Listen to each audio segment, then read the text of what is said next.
tous nos remerciements et toutes nos félicitations pour être arrivés jusqu'ici aujourd'hui. Votre acharnement laïque et républicain nous fait chaud au cœur. Je voudrais tout d'abord remercier, avant d'aller plus loin, les deux parlementaires qui se trouvent à notre tribune, un député, une sénatrice, M. Guillaume Chiche de La République En Marche et Mme Françoise Laborde du mouvement radical, libéral et social, qui est la résultante de la fusion des deux éléments qui constituaient le Parti radical depuis une quarantaine d'années et qui se sont réunis depuis le 9 décembre, date symbolique 2017. Je voudrais remercier aussi les membres du CNR qui ont permis que ce colloque ait lieu quelques jours après la remise des prix de la laïcité à l'Hôtel de Ville de Paris, qui est un gros événement très lourd à organiser, et donc ils ont continué pour nous permettre d'être là aujourd'hui. Notre colloque a pour titre la laïcité et les partis, remettre la laïcité au cœur de la politique française. Vous avez sans doute tous pu lire la petite présentation que nous en avions faite pour vous inciter à nous rejoindre. Je vais vous en redonner lecture rapidement. La laïcité est la clé de voûte de la République française. Depuis le début des années 80, on a constaté que les élus semblaient moins attachés à ce principe fondateur, alors que les Français continuent de sondage en sondage à se déclarer laïcs à près de 80%.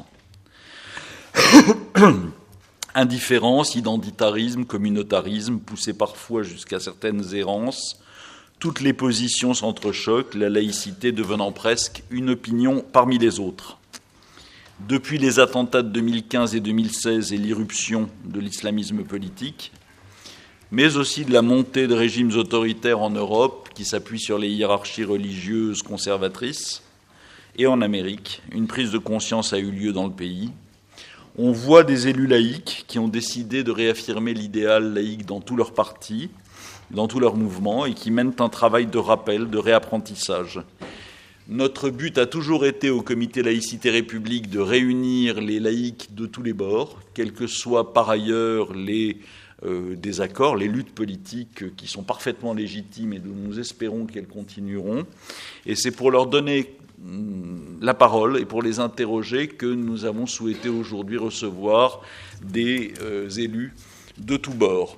Donc les élus qui avaient donné leur accord pour cette journée sont, par ordre alphabétique, M. David Assouline, sénateur du groupe socialiste et apparenté, M. Guillaume Chiche, qui sera le premier intervenant, député du groupe La République En Marche, Alexis Corbière, député du groupe La France Insoumise, qui nous a fait savoir avant-hier que finalement il ne viendrait pas.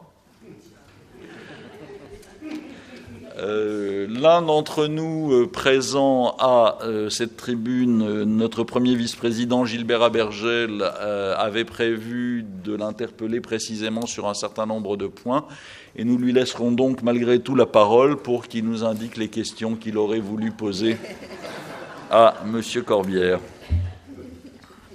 Madame Florenne, députée du groupe Modem et apparentée, représentera officiellement le Modem.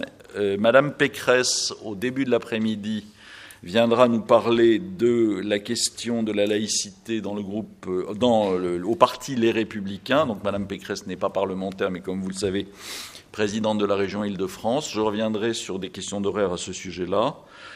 Madame Rossi, questeur de l'Assemblée, elle aussi membre de La République En Marche, viendra nous parler de ce que c'est que travailler dans un groupe majoritaire parlementaire sur la question de la laïcité.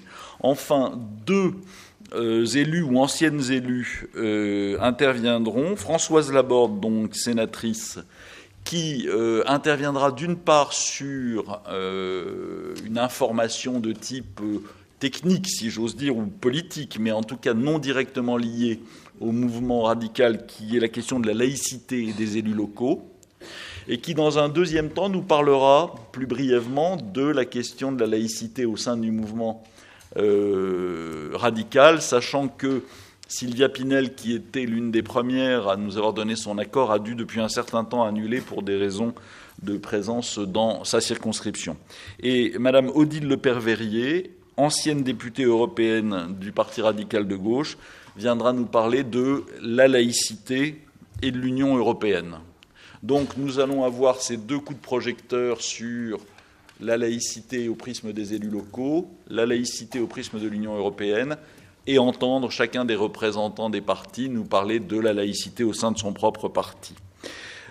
Patrick Kessel, président d'honneur du CLR, mon prédécesseur, membre du Conseil des sages de la laïcité de l'éducation nationale, membre de l'Observatoire de la laïcité, va lancer la journée avec une introduction et je ferai la conclusion de la journée en proposant probablement, comme va nous le dire Patrick, un mode d'action pour prolonger notre réflexion. Quelques informations pratiques. Nous nous arrêterons. Donc, nous avons un peu plus de temps ce matin, ce qui va permettre à chacun de pouvoir poser un peu plus de questions. Nous devrons nous arrêter, je l'espère, un peu plus tôt que nous l'avions prévu. Nous avions prévu 12h30. J'espère que nous pourrons nous arrêter à 12h15. Pardon, parce que, comme je le disais, Madame Pécresse, pour des raisons d'agenda, doit intervenir à 14h précises. Donc il faut véritablement que nous reprenions pour 14 heures précises. Nous finirons à 16h30, je pense, peut-être légèrement avant ou quelques minutes après au plus tard. Et nous nous tiendrons évidemment à votre disposition pour toutes les informations dont vous avez besoin. Comme vous le voyez, la vidéo se met en place. Donc l'ensemble du colloque sera, comme nous le faisons pour tous nos colloques, filmé et disponible sur le site du Comité Laïcité République. Les orateurs qui nous ont envoyé leur communication verront cette communication mise sur le site, elle aussi, immédiatement, et ceux qui nous l'enverront après la verront ajoutée au fur et à mesure. Les questions sont elles aussi filmées. Donc nous vous demandons d'une part de vous présenter lorsque vous posez une question, et d'autre part de nous dire si vous ne souhaitez pas que la question que vous posez apparaisse sur notre site. Et il faudra que vous nous le disiez véritablement, parce qu'après, on ne peut plus le maîtriser une fois que c'est parti.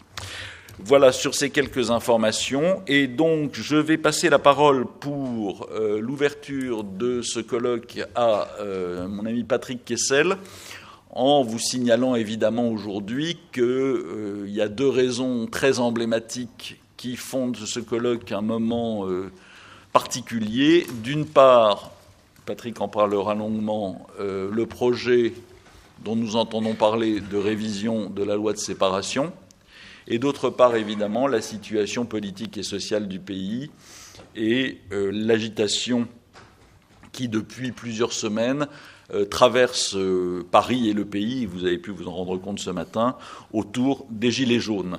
Et je crois que il est tout de même assez emblématique de tenir ce colloque dans la Maison de la Nation en état de siège, en attendant, en étant inquiet à l'avance de ce qui pourrait se passer et des débordements qui pourraient avoir lieu quand on parle de quelque chose d'aussi central que la laïcité dans la République. Je vous remercie et je passe la parole à mon ami Patrick Kessel.